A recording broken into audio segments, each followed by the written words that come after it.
Welcome to our Monday night shiur. Today is a special day for me.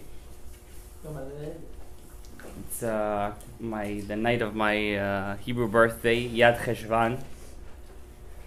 And the month of Cheshvan is a very special month. All months are special. For me, this is very special. So, person always likes to find the hints in what's connected to him. Cheshvan is the only month that has a letter that has an extra letter, a Vav. Letter of a Yesod. Vav represents the Brit Milah. And the month of Cheshvan is also Otiyot Nachash. Nachash is the snake. It's also the Gematria of Mashiach. There's a special midrash, so we don't know the source. There's many midrashim that we don't know what's their source, that the Rishonim and the Achronim used to mention them. We don't know where they are, because unfortunately many midrashim have been lost to us. Even Mishnayot, the Masechtot, as we know, Masech Hagigah, many of them have been lost to us throughout the generations. There is a midrash that says that Mashiach Tzidkenu will be revealed. He will be revealed on the 15th of Cheshvan. If he will be revealed on the 15th, we need a day before to get ready. So the day before is the 14th of Cheshvan. And the Midrash says the 14th of Cheshvan is the day Yerav Am ben Nevat, which is the king of the 10 tribes during the first Beit HaMikdash, the first temple. He made the Egel, the golden calf, 2 golden calves he made. One in Dan, where the tribe of Dan lived, and one in Beersheba. So the month of Cheshvan is important because it has no holidays. There's no holidays in the month of Cheshvan. Nothing. Absolutely nothing. It's Efes Ve'ayin. Just your birthday. Yeah. Well, take it easy. That's why they call Mar Cheshvan. Mar Cheshvan. But Mar also means rain. There's a specific rain. It's called Mar. Masechet Ta'anit. Right? So, the month of Cheshvan has a specific power. Has a power of the Brit. Power of the Brit Milah. In general, a person's birthday is a very special day. As we know from the Ben Ish Chai HaKadosh used to celebrate all of his birthdays. You should know that. But he used to reach high levels in all of them. We're at his shoelaces. If. Thank you. Thanks for the correction. So I want to bless all of you guys and the ones who are listening to the shiur for the day that a person is born is the day that his mazal is high. The day that your mazal is very strong, so it's significant to give brachot on this day. I want to bless you guys that you should have a lot of hatzlacha ba'avodat Hashem, because that's really the only thing that matters. And may you guys have hatzlacha in parnasa, in chinuch yeladim, and most importantly, once again, ba'avodat Hashem, because at the end of the day, the more you think about it, we only live for one thing. The tachlit of this life is to connect to the infinite source.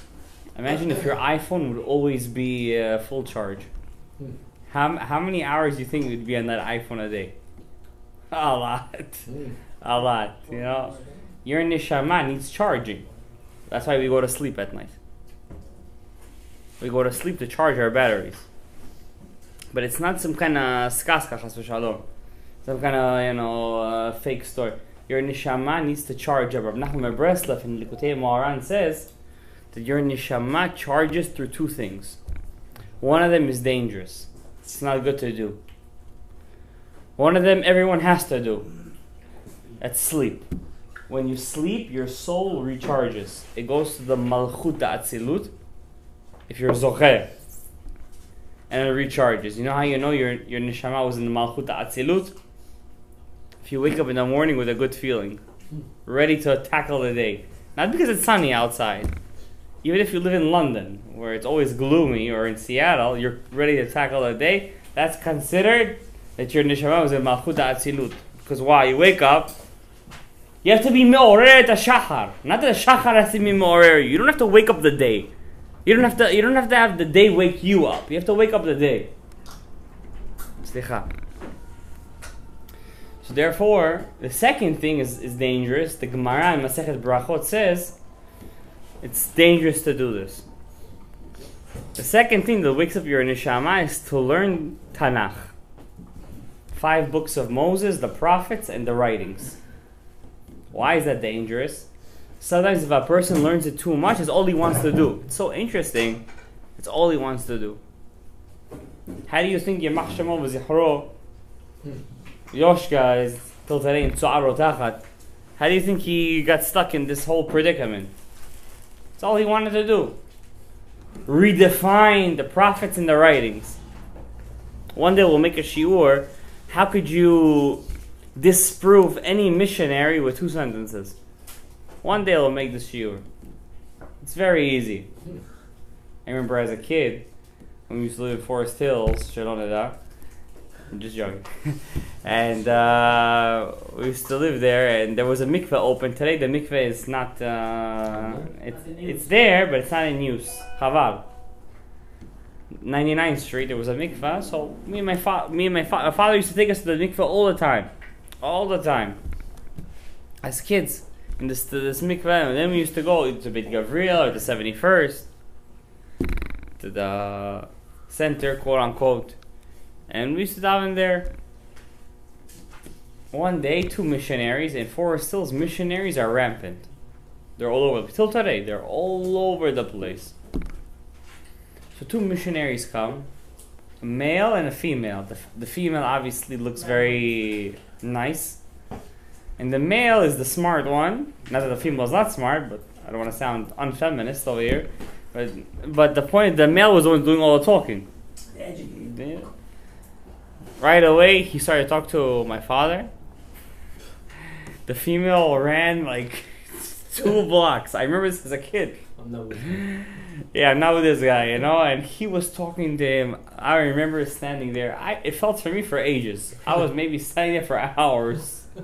It was probably less. But the point is, when you know and you believe, and you not just believe, you know. King David told King Solomon, know your God. Don't believe in him. We don't need believers. We need people who know. Da et Elohei avicha ve'ovdeu. Once you know him, then you're going to serve him for real. Today I was davening shacharit. You have a couple of kids, this, that, so it's hard for you sometimes, you know, after you finish taking care of them, changing a couple of diapers, putting a couple of them in the car, this, then you want to preach shacharit. You don't have that hitorut. You don't have that. You don't have the will to pray. So you pray just because you have to pray. But the Gemara in Barachot says, be careful. Don't make your prayer like work. Don't turn it into work. Always has to be techanunim. Always has to be something fresh. So what do you have to do in that case? So the Gemara says, think about where you're standing. You're standing in Kodesh HaKodashim. You're standing in the Holy of Holies. What? Every time I pray, I'm standing in Kodesh HaKodashim. Yes. Unbelievable. I don't know if you guys comprehended what I just said, but it's unbelievable. You're mamash standing in Kodesh HaKodashim. At that moment, you're praying Shemona Esrei, you're standing in Kodesh HaKodashim, you're connecting to the Shekhinah, you're recharging. But I don't want to get into too much of a tangent. The point is that when a person has to recharge and he reads too much Chumash, or Nevi'im or Ketuvim, his neshama gets too much attached to it. And the point of our existence is to learn halacha. How to walk in the steps of Hashem. That's the most important thing. Why? I'm going to read you a pasuk in the parasha Vayera. God just comes to Abraham and tells him, Mabruk. You know what that word means, right? You got a brit milah, you had a circumcision, you're in my brit. But I got to take care of the rest of the world too. I'm not just always with you all the time. even though he is, but in a revealed state. So he tells Avraham, I can't hide anything from you. When a person gets a Brit Milah, God can't hide anything from him, and I'm going to explain to you this in a minute. This is a very important part of being what defines Judaism. The first thing that defines Judaism, and maybe the only thing, is a Brit Milah. Before Hashem told Avraham to do a Brit Milah, it says in Parashat Lech Lecha, Vayipol Avraham. Every time God revealed to Avraham, it says, Vayipol Avraham. What's Vayipol? And he fell. It doesn't even say God's name, Yud-Kei Vav-Kei. It says Elokim. It's a more judgmental level of God's name. Look at Lech Lecha. Vayipol Avraham. Even Elokim, Avraham couldn't accept that level of revealment. But once he got a Brit Milah, it says Vayera Hashem Elav Hashem Be'elonim Mamre. God revealed himself to him in Elonim Mamre. What's a Brit Milah? There was a king that we had. His name was Shlomo HaMelech. King Solomon. That's what they say. Shlomo HaMelech, there was a woman who came to visit him. Her name was Malkat Shva. She was a queen in Africa. And she came to visit Shlomo. And she wanted to test his wisdom. She said, they say that you're the smartest man that has lived and that ever will live. Please explain to me. She brought in front of him 80 children. All dressed the same age, everything the same. She said to him, 40 of them have a Brit Milah, and 40 of them do not. Explain to me, the wisest man, which one of them, these groups, the 40, have a Brit and which one don't? It's a pretty tough question, right? In these days, they would put him straight in jail, the queen and the king. So he said, no problem, I'm going to tell you right away. Which one has the Brit, which one doesn't have the Brit? He took all 80 kids to the Beit HaMikdash. And he opened up the Aron Kodesh. The Aron, is this Aron Kodesh? He opened it up. The 40 that didn't have a Brit Milah right away fell on their faces. The 40 that did have a Brit Milah, were able to still stand on their legs. A person who has a Brit Milah, he's able to stand Gilui HaShekhinah. He can handle God's revealment. A person who doesn't have a Brit Milah cannot stand the God's revealment. You get them as a joke, right? Everyone today has a Brit Milah. Not true. Many Jews that lived in communist Russia were too afraid to have a Brit Milah. My father, he worked in a certain place in the city for about 20 years. And he had a co-worker over there, a Russian guy from communist Russia, former Soviet Union. He gave his kids a Brit Milah when he came here. But he himself never had a Brit Milah. His name was Lyonya. Don't laugh. Gabriel. Don't laugh. That was for you. I'm laughing. So, no, but Lo Aleinu. He didn't have a Brit Milah. Rav Yitzchak Zilber, one of the great tzaddikim, I call him Lamed Vav tzaddikim. His main thing in his life, he used to give Brit Milahs for Russian Jews from communist Russia. 40 years old, 50 years old, 60 years old, he used to give Brit Milahs. That was his thing. He used to give Brit Milahs. I'm going to tell you guys something even deeper. Even deeper. The Perkei de Rabbi Eliezer says, every time that a person does a Brit Milah for his child, Hashem looks at the Brit and he smells the reach of the Ketoret, the Kohen, the incense would do in the Beit HaMikdash. He smells the reach of the Ketoret. And the blood, it's very important that a child bleeds during the Brit. Very important. People think that Mohel does a brit, yalla, it should be the cleanest as possible, no blood comes out. There's a special thing today that Mohels use. Don't ever use this kind of Mohel, B'ezrat Hashem, in the future. It's something called, it's like a key. He does the magen. There's a magen, when they pull up the foreskin, they put a shield. Yeah. And then he ties it with like a key that, for sure, it should stop all blood flow and everything. He cuts the foreskin and no blood comes out. He ties it so hard, there's no blood flow. It's not good, according to the Zohar HaKadosh. There must be blood. That blood is called Dam Tum'ah versus Dam Tahara. This is what defines Judaism. The Brit Milah, the Ot, this is the sign, the sign. And they close it, and I know very big speakers in Judaism today. They're mohels, and they use this mafteach. It's called the mafteach. They tie the kid's brit, the foreskin, that the blood should not come out. Ze asur, according to the Zohar. And when you cut the foreskin, after you cut it, many mohels today, unfortunately, there's an outer skin and an inner skin.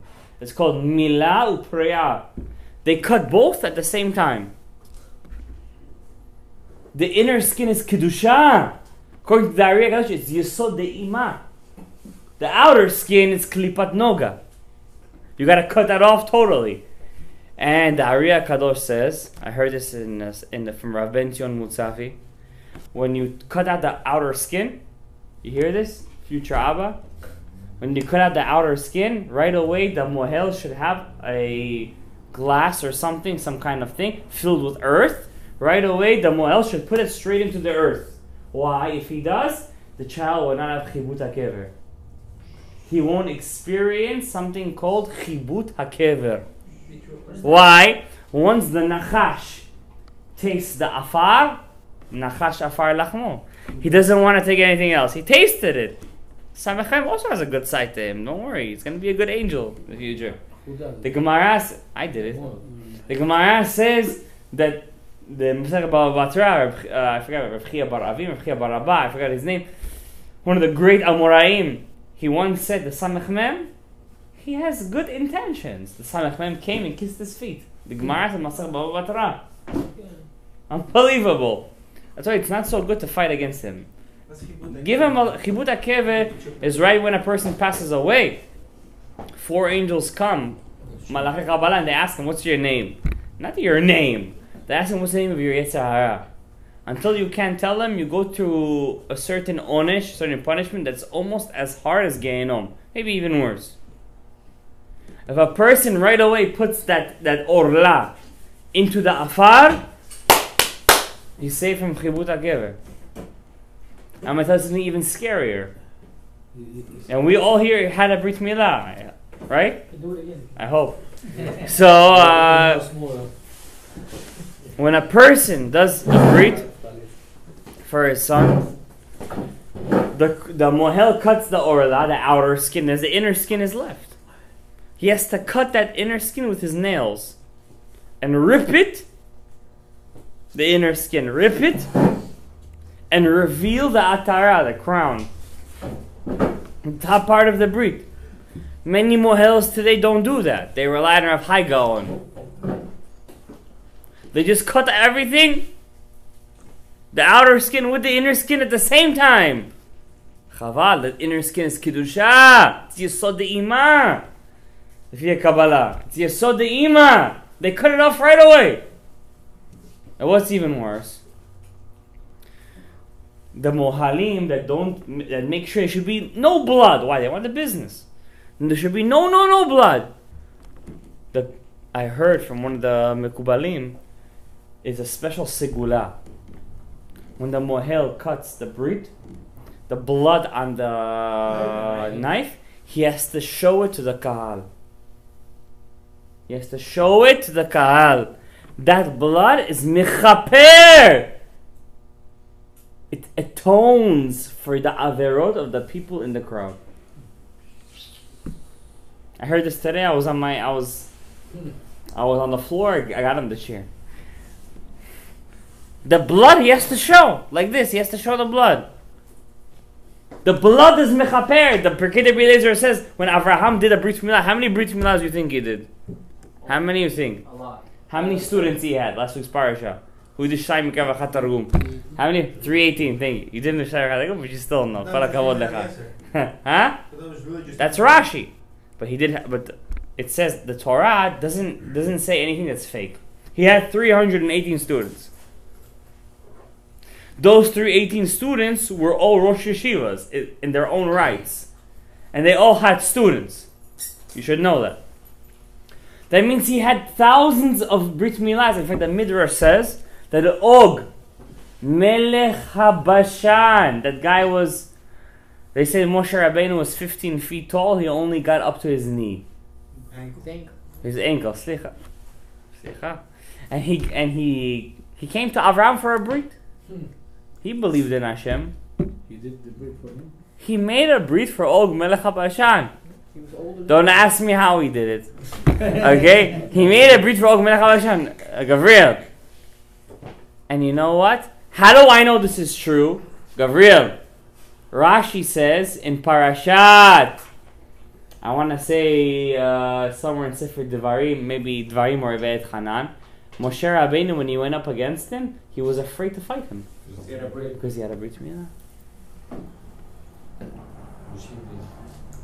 Og Melech HaBashan, giant, had a Brit Milah.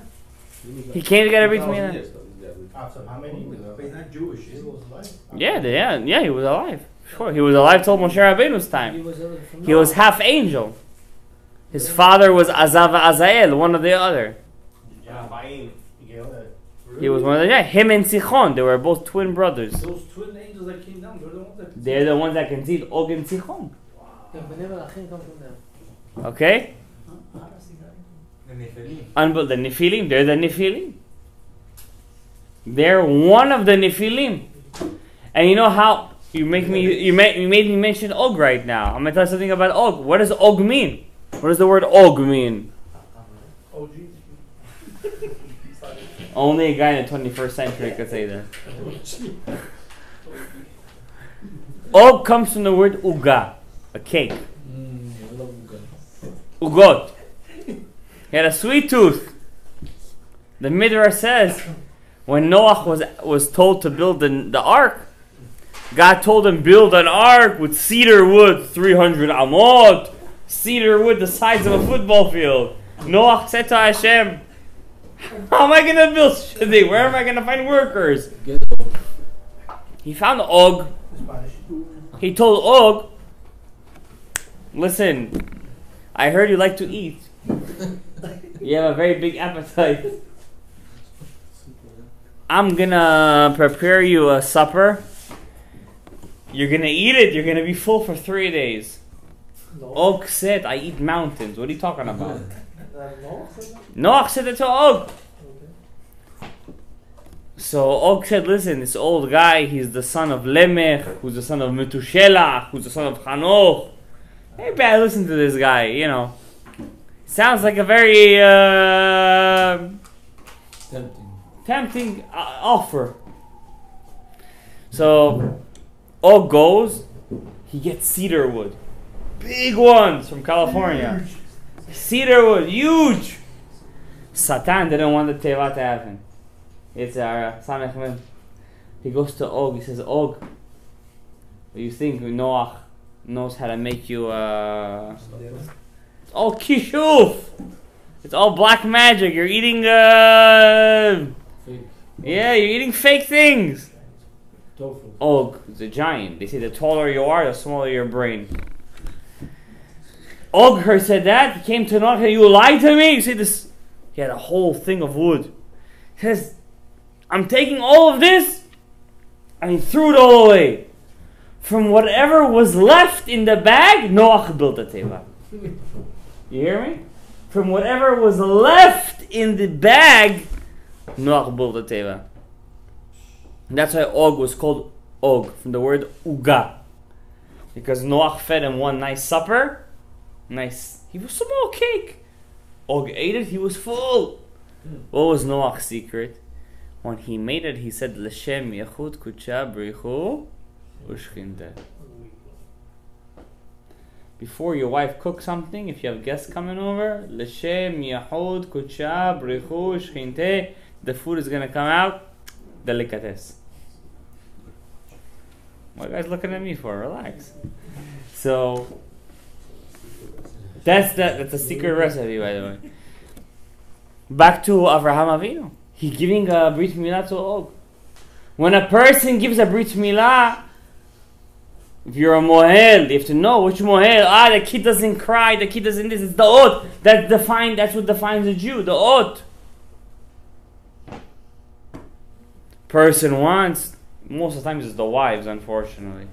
They say, the child is going to cry, he looks too young, looks too this. You have to pick the Mohel that knows what he's doing.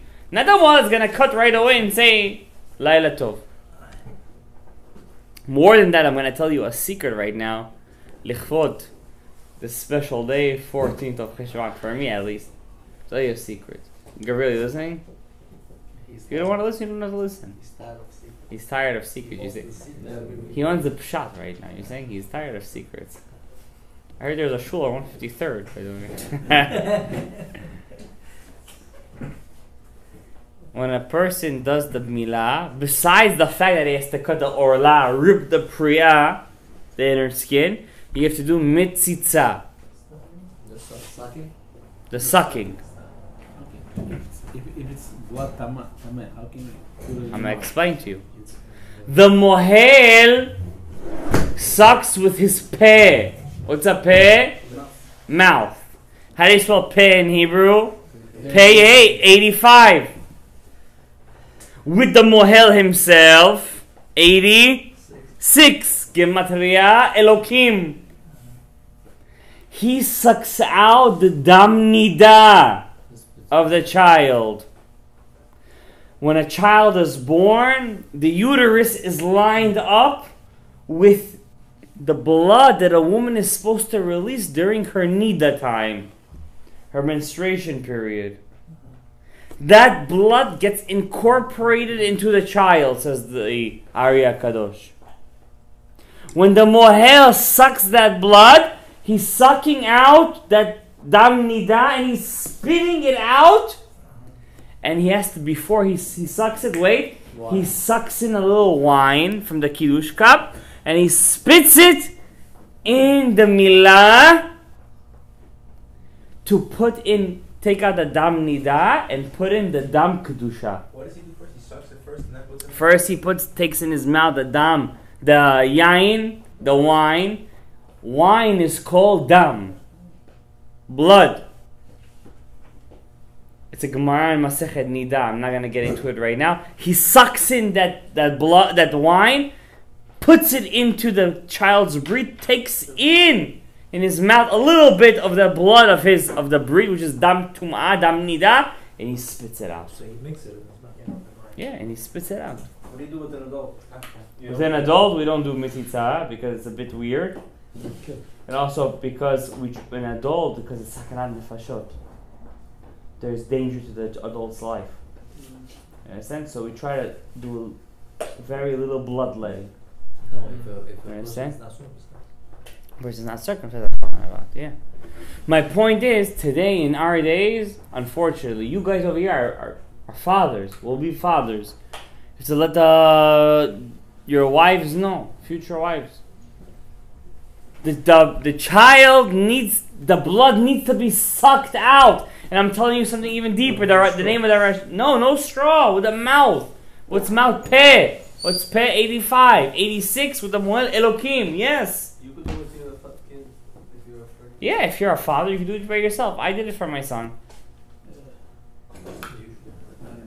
And the Rashash said, Gabriel, the Rashash said, Ashrei ish yikaven bezod. Blessed is the man that will have kavanah in this. Ki ha'avlad, the child, lo yivgom bevrito, will never have pagam in his brit. That's true. The Rashash said it. You know who the Rashash was? Rav Shalom Gadaev. The Nitzotz of the Arya Kadosh. He's a mohel that has kavanah to be motzetz, the dam nida, and to give him dam tahara, the child. That child will never be pogem his brit. Huh? When my child? I did. I specifically made sure that I did the mitzvah. The words of the Rashash. Also, the mohel could do the milah and you could do the mitzvah. Yeah, the mohel just has to be there to watch. Make sure to bandage everything. The easiest thing to cut, he has to rip. It's true. The priya. Unfortunately, most mohalim today don't want to do that. They want to do everything clean, as they say. One cut, clean everything, and the mitzvah you should do as the father. It's not a simple thing. And if you cannot do it yourself, you should ask somebody that you know who knows the kavanot to do such a thing. Do you know what it is? It's a guarantee that a child won't be pogem his brit. And I'll tell you even more than that. Even if the child will be pogem his brit, that child will always come back and be shomer his brit in an unbelievable way. And a person's parnasah, it's all dependent on that. Everything is dependent on that. Avraham Avinu at the age of 99. Why 99 he had his brit milah? Do you want to know why? Today I'm going to reveal you guys a secret. Avraham comes in when the secret's coming. Do you know why he had at the age of 99? Porque el amor. What's the ninth sphere? Yesod. He had 99. What's 9? Also, Yesod. Yesod of the Yesod. Finito. Yesod of the Yesod. Unbelievable. The secret of this week's parasha, Why do we do 8 days, not 9 days? Why do we 8 days? Not 9 days. Because 7 days from Chesed until the Malchut. In the world called Nikudim, which is the guys of the Otrot Chaim, no, because they stay for the Otrot Chaim. In the world called Nikudim, there were 7 breaking of the vessels. 7 or not 10? 7. 10, no, not 10. 7. The 3 were not touched. The 3 top ones, which is Chokhmah, Kedar Chokhmah Bina, were did not break. From Chesed until Malchut. Malchut broke. On the 8th day, they got repaired. That's the secret of the Brit Milah. And that's what defines Judaism.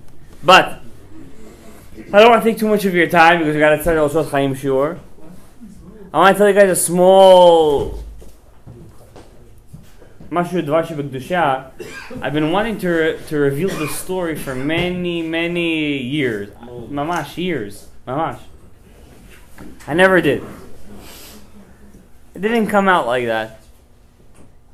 It's a story that's going to blow your socks off. Mamash. In this week's parasha, Vayira el Hashem, Avraham had his brit milah. Suddenly, Yudke Vavke, Hashem reveals himself. Not Elohim. Not in the name of Elohim judgment. In the name of Yudke Vavke. Avraham Avinu becomes a Jew. Yehudi. At the same time, this week's parasha, one of the longest parashas of the Torah, we find a total opposite. The biggest tum'ah. Avraham's nephew Lot. Lot, which is the gematria of 45. He was the klipa of Avraham Avinu. The Ari says he was also the thumb of Adam Arishon. He was with his daughters for procreational reasons, because they thought the world was being destroyed. In the story of Sodom V'Amorah, which we were all there. We were all Sodom V'Amorah, me and you. Yeah, me and you, we were there. So don't look at the story. Yeah, we were all Sodom V'Amorah, all of us over here. But we were wiped out. We were wiped out. We had to come back. It was a cleansing process. 3 generations, Avraham. 3 generations Those 3 generations, that's what we are. The generation of the flood, the generation of the Tower of Babel, and the generation of stone. That's me and you, we were there. So let's not look at those stories as such evil people, because that's me and you. That was the cleansing process already. That was already the cream of the crop. Understand? So Lot, Bar Minan, he goes into the cave. Hashem knows what he's doing. It looked like water. It was pretty dark over there. And daughters, they had nothing. He had 2 daughters. The 2 other daughters were married, got killed. She feeds them. The older one feeds the father wine that night. That was the spring. The spring water had alcoholic properties. As the Midrash says, she gets him drunk. He was already depressed out of his brains because his wife just turned into a pillar of salt. As the Torah says, this is not a Midrash, the Torah says this. He wakes up in the morning, he doesn't remember that he was with his own daughter. She gets pregnant from the first time. It was a miracle because a girl can't get pregnant usually the first time. If it's the first time, she can't get pregnant. It was a miracle. That's how you know it was Yad Hashem. The older one tells the younger daughter, the younger sister, I did it. We need to procreate the world. We need to get the world running. We're Adam and Eve now. You also got to do it. She was a little shy. She also did it, and she also got pregnant. Second miracle. 2 miracles in 2 nights. First time. The first one calls her son Moab from my father. That means I got pregnant from my father. Second one was a bit more discreet. She called him Ammon, the nation. Conservative. Yeah, reforming conservative. I'm going to tell you guys a scary story right now. It's really mamash, has to do with the parasha. There's a book, set of books, one of the greatest halachic works ever written, called the Igrot Moshe. Rav Moshe Feinstein, we all lived in his time. He was the chief rabbi of America. Mesif the Torah in Yerushalayim in the city. He wrote a book, 9 set book, questions and answers. In his introduction to his 8th book, he writes a scary story. He says, in 1921, when I was a rabbi in Luban, in Russia, Luban, in the Soviet Union, a very famous Torah scholar got very sick, extremely sick. As the Torah writes, God visited Abraham, Bikur Cholim. I went to visit him too. And I saw his sickness. His tongue was swollen. But not regular swollen, like mamash about to pop. Yeah, thick tongue. It was hard for him to speak, obviously. It took all the space of his mouth. And he looked at me and he said, Rabbi, this is where Moshe Feinstein was a young man. He said, Rabbi, Rav, he was a big Talmid Chacham, I want to tell you what was revealed to me in a dream. Why I got sick like this, and why I'm going to die from this sickness. This is not a story of Sfaradim, not a story of Hasidim. This is a story, you don't get more litfak than this. Rav Moshe Feinstein. He wrote this story, Rav Moshe Feinstein wrote this story in his introduction to his 8th volume. You guys could check this out. Google it. I said this before? Maybe somebody didn't. I don't think so.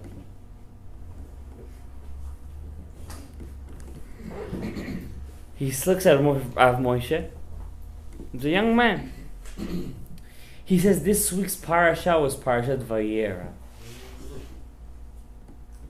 And in Parashat Vayera we read how the two daughters of Lot were lo aleinu al Am Yisrael, lo b'machshavot Am Yisrael, were incestuous with their father. Lo aleinu.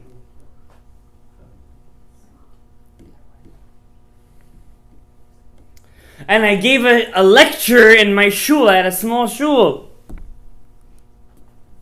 And I said how dirty they were. How disgusting they were. To the point where the older sister even named her son after her father. That night I went to sleep. Ubechalom adaber bo.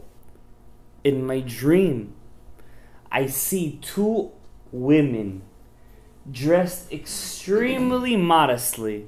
Even their face was covered. Elderly women, two girls. And both of them told me, we are the daughters of Lot. And we had special permission because since the time that we did this Avera till today, nobody has ever talked about us in such a derogatory way as you. We had permission from Shamayim to come to you and to defend ourselves. And we want to tell you, you are Talmid Chacham, you're supposed to be careful of Lashon Hara and Motzi Shemra. Do you even know why we did whatever we did? We really thought that the world was being destroyed. And do you know the older sister spoke why I named my son after my father? Because I knew in the future there will be a man called Yeshu HaNotzri, Yoshka, and he will claim he comes from a virgin birth. And we wanted to make sure that from the future of the world they will know that my child didn't come from a virgin birth. It came from a person. Even though it's so disgusting that it was my father, at least they wouldn't make him into a deity. That's why I called him Moab, that they wouldn't turn him into a god, like Yeshu turned himself into a god. And you said on me, Lashon Hara, you said on me that I was disgusting. I did everything L'Shem Shamayim. And he woke up with his tongue all swollen. Just like the Meraglim, the spies, got punished with their tongue got swollen and blown up. He finished saying the story to Rav Moshe Feinstein. Rav Moshe Feinstein, he turned around and he died. Morai Rabotai, who can hear the story and not shake? How important it is to judge favorably. Kav Zechut. Even the daughters of Lot, that she called her son Moab from my father. It's so disgusting. She did that because she shouldn't turn him into a god, virgin birth. That's why Ruth, somebody asked this question today. Did she come from Ammon or Moab? Moab. Because the eldest daughter was more L'Shem Shamayim than the younger one. This is in the same parasha where Avraham Avinu has the Brit Milah and has a son Yitzchak. Ze lu'umad ze asa Elokim. There's a lot more to say, but unfortunately time is short. We gotta go to Tzot Chaim. Hashem bless everyone over here. I hope all your wishes should come true. La'avodat Hashem. May you guys mamash have success in Torah, in mitzvot, masim tovim. There's so much more to say this Shabbat B'ezrat Hashem. We'll get into one pasuk in this parasha. I'm telling you, anyone who has children has to say this pasuk every day 100 times. 100 times. It's going to give you a sigula lechinuch hayeladim. And this week's parasha, it's strong. Vayera is strong. And may Hashem bless all of us with parnasat tova, shefa, brachot, v'atzlachot, Yeshuot, shalom, bayit. בכל ההצלחות, וכן יעשו ונאמר, אמן.